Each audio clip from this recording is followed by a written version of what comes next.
Ma question s'adresse au ministre de l'économie, des finances et de la souveraineté industrielle, énergétique et numérique. Lors de la première lecture du PLF, notre collègue Jean-René Cazeneuve avait déposé des amendements visant à faire passer la taxe GAFAM à 15%, puis à 6%, ce dernier taux ayant d'ailleurs été adopté par notre Assemblée.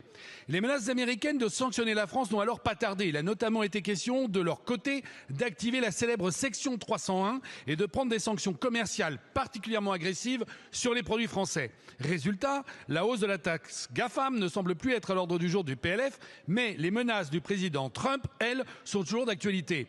Les pays européens souhaitent protéger le Groenland, menace d'augmentation des taxes douanières. Le président Macron ne veut pas rejoindre son Conseil de la paix, menace de taxation de 200% sur les vins et les champagnes français.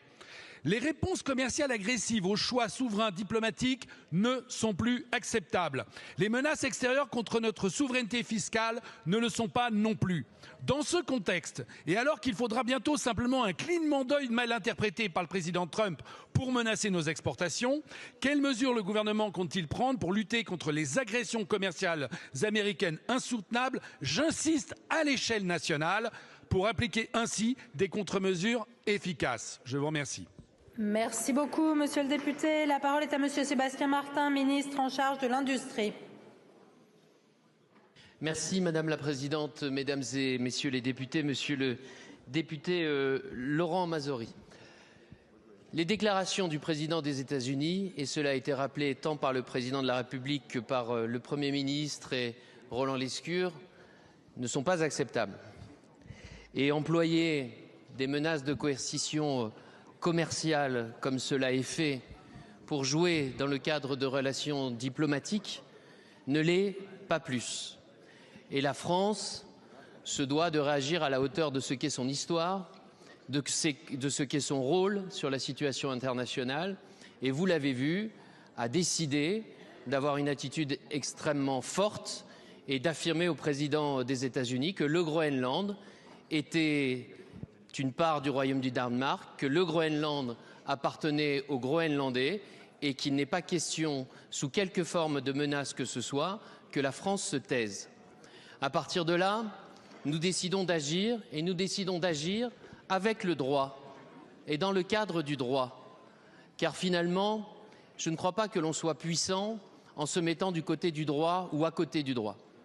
Et à ce titre-là, vous avez fait part d'actions qui pouvaient être faites dans le cadre du budget, mais celui-ci est en train de se conclure.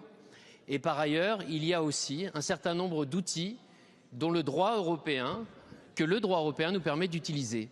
Il y a cette fameuse outil anti-coercition, que certains appellent le bazooka, et puis il y a aussi des mesures de droit de douane. Il y a tout ce qui est possible d'être utilisé dans le cadre d'un dialogue qui doit être un dialogue respectueux, mais en même temps sûr de nos valeurs et sûr de notre force. Je vous remercie, monsieur le député.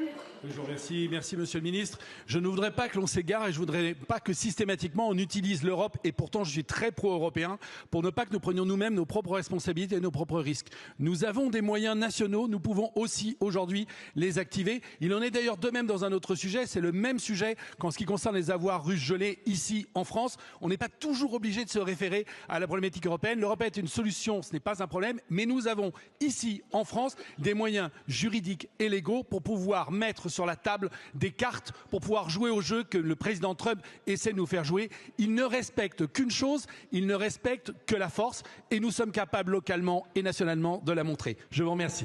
Merci beaucoup.